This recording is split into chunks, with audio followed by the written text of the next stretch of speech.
ಕೇಳುವ ತಮಿಳ್ ಜನರಿಗೆ ನನ್ನ ನಮಸ್ಕಾರ. మీరందరికీ నా నమస్కారం. நமஸ்காரம் அண்டி நமஸ்காரம். மீரந்தருக்கு நமஸ்காரம். நானும் என் ஃப்ரெண்டும் ஐயா ஒரு நாள் பேசிட்டு இருந்தோம். அப்ப என் ஃப்ரெண்ட் வந்து என்கிட்ட கேட்டா, சித்ரா நம்ம ஸ்ரீரங்கத்துல பெருமாள் போட்டு இருக்க நாமம் பெருசா இல்ல திருப்பதியில பெருமாள் போட்டு இருக்க நாமம் பெருசான்னு.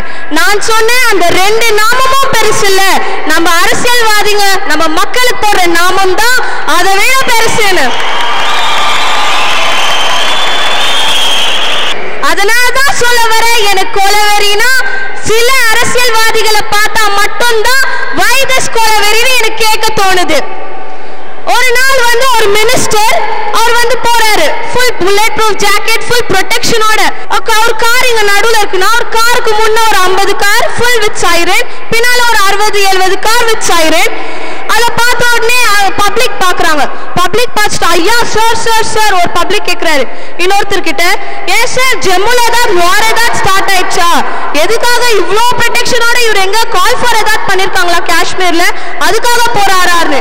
அதுக்கு அவர் சொல்றாரு, இல்ல ஐயா அது வந்து இவரோட சொந்த தொகுதிக்கே 2 வருஷம் கழிச்சு இப்பதான் தலை காட்ட போறாரு. அவருக்கு அவங்க சொந்த மக்கள் எல்லாம் அவர் மேல கொலவெறியோட இருக்காங்க. அந்த காரணத்தினாலதான் இவ்வளவு பயம், அதனாலதான் இவ்வளவு ப்ரொடெக்ஷனோட அவர் போறாரு. ஐயா ஐயா ஒரு நிமிஷம். எங்க ஊர்ல ஒரு எம்எல்ஏ ஒரு 10 வருஷத்துக்கு முன்னாடி அமெரிக்காவுக்கு போயிருந்தான். அங்க ஒரு அமெரிக்கா மந்திரியுடைய கெஸ்ட் ஹவுஸ்ல தங்கிட்டு இருந்தான் 2 நாள். போனவனுக்கு ஒரு பெரிய ஆச்சரியம், எப்படி அந்த அமெரிக்கா மந்திரிக்கு இவ்வளவு பெரிய சொத்து சுகம் ஆடம்பர வசதி வந்ததுன்னு ஒரு சந்தேகம். எம்எல்ஏ கேட்டான், எப்படிங்க உங்களுக்கு இவ்வளவு சொத்து சுகம் ஆடம்பர வசதி வந்ததுன்ட்டு. அதுக்கு அமெரிக்கா மந்திரி சொன்னா, என் கெஸ்ட் ஹவுஸ் ஜன்னல லைட்டா திறந்தோம். நம்ம தமிழ்நாட்டு எம்எல்ஏ திறந்தோம். அமெரிக்கா மந்திரி சொன்னா, அங்க ஒரு நதி போதா பாருன்னா. தமிழ்நாட்டு எம்எல்ஏ பார்த்துட்டு, ஆமா தெரியுதுன்னா. அந்த நதியை சுற்றி ஒரு பாலம் தெரியுதா பாருன்னா. ஆமா தெரியுதுன்னா. அமெரிக்கா மந்திரி கடைசியா சொன்னா, அந்த பாலத்தை நல்லா உத்து பாரு, ஒரு சின்ன சின்ன விரிசல் இருக்கா பாருன்னா.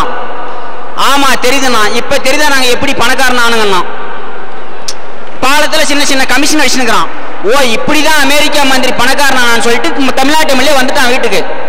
ஒரு 10 வருஷம் கழிச்சு நட்பு ரீதியா சந்திக்கலான்ட்டு அமெரிக்கா மந்திரி எம்எல்ஏ பார்க்க வந்தான். வந்தவனுக்கு ஆச்சரியமோ ஆச்சரியம், பிரமிப்போ பிரமிப்பு. என்னடா நம்மளுடைய நாடு அமெரிக்க நாடு, மிகப்பெரிய வல்லரசு நாடு, அதுவும் எனக்கு ஒரு மிகப்பெரிய மந்திரி பதவி, தான் சொத்து சுகம் சேர்த்து வச்சதுல நியாயம்.